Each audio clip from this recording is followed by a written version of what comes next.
Bonjour à toutes et à tous. Aujourd'hui, c'est aux confins de la province de Namur, près de la frontière française, que nous nous retrouvons. Au départ du charmant petit village d'Oigny, en Thiérache, nous allons nous diriger vers la vallée du Viroin. En selle donc pour ce nouveau numéro des chemins du Ravel qui fera la part belle à Dame Nature. Tournant le dos à l'ancienne gare de Oigny en Thiérache, dès vos premiers coups de manivelle, vous ne tarderez pas à être happé par les décors sylvestres. Derrière vous, le village s'éloignera progressivement. Il ne perdra pourtant rien de sa symbolique.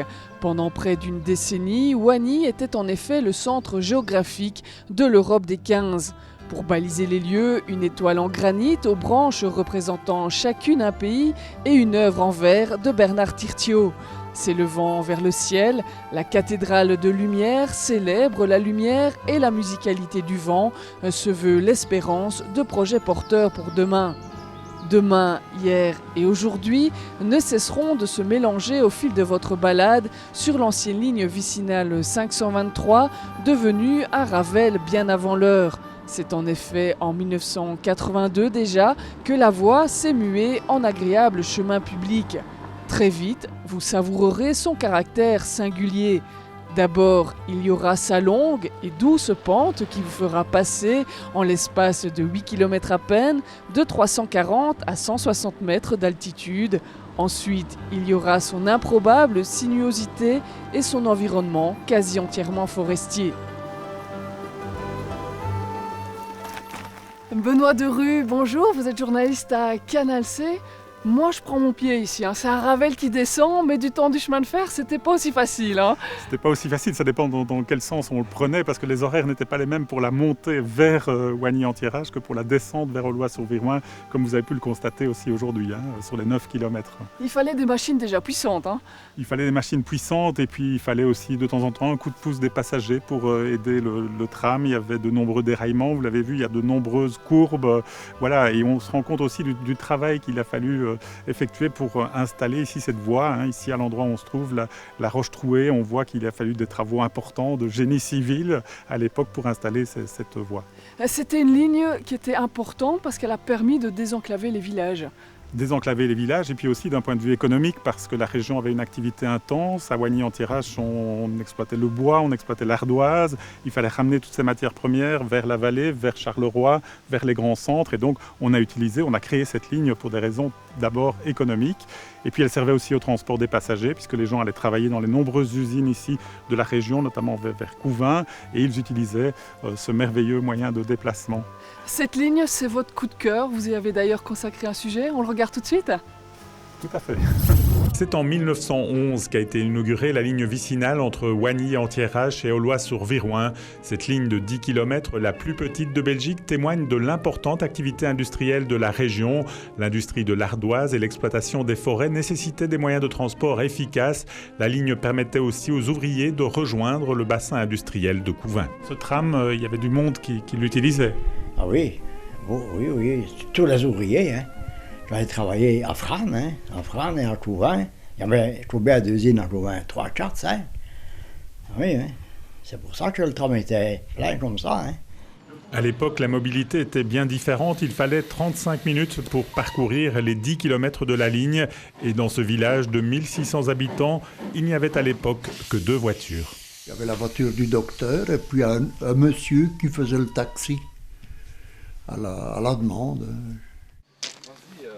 Allez, on y va. Si la rapidité et le confort n'étaient pas optimum, par contre, le tram était un lieu de convivialité. Mais ils se côtoyaient, ils jouaient aux cartes dans le tram, ils se parlaient, ils se connaissaient. Regardez les banquettes sur lesquelles on est assise, elles sont l'une en face de l'autre. C'était convivial. Cette convivialité n'a pas survécu. En 1954, la ligne est définitivement abandonnée et remplacée par un bus. On a mis des bus, on a voulu se moderniser. Résultat de cette évolution, aujourd'hui à Oigny, il n'y a plus que 2 bus, un le matin et un le soir, qui circulent en période scolaire. La ligne, elle, a été transformée en 1983 en chemin de débardage et en piste cyclable. Les travaux publics y ont investi 29 millions de francs belges de l'époque. Aujourd'hui, en circulant à vélo entre Oigny et Aullois et en tendant l'oreille, vous entendrez peut-être ce son. Il sifflait. Mais alors, ça se prolongeait, il y avait des échos qui se produisaient dans les bois, c'était quelque chose de magnifique. Tu n'as jamais entendu ça?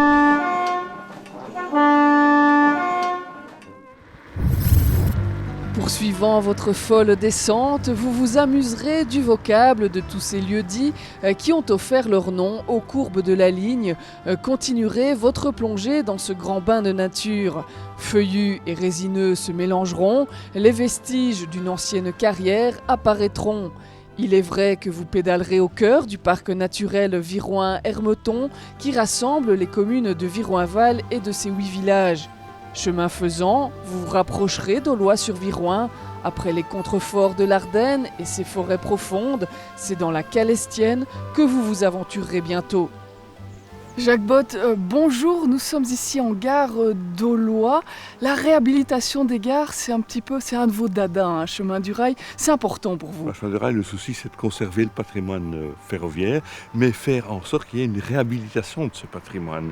Et ici, on se trouve dans un lieu assez typique où plusieurs bâtiments de différents styles ont été conservés. Il faut savoir que avant la création de la SNCB, avant 1926, différentes compagnies créaient leur propre ligne avec un style de gare différent. Et donc c'est important de conserver ce style, de montrer que ce style existait et de faire en sorte que ces différentes gares retrouvent des lieux de vie.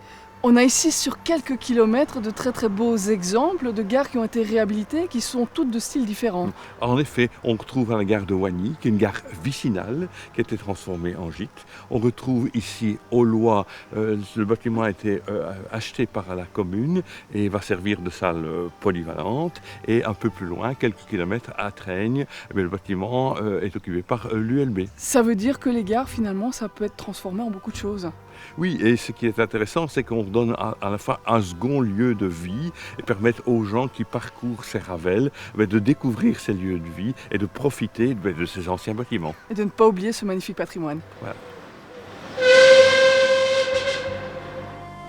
Certes, vous auriez pu continuer votre découverte de la vallée du Viroin à 2 roues.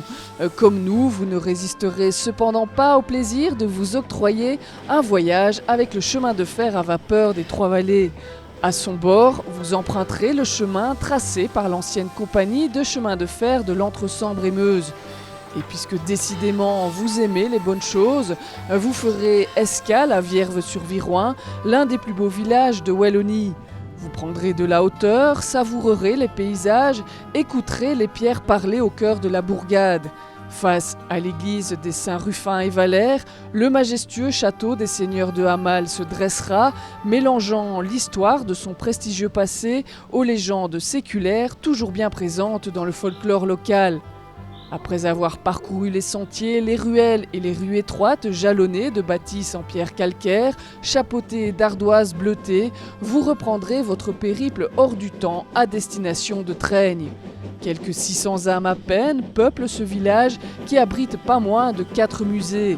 Sans nostalgie mais avec poésie, vous ne pourrez passer à côté de l'univers d'Arthur Masson. Toine Culot a bien des histoires à vous raconter.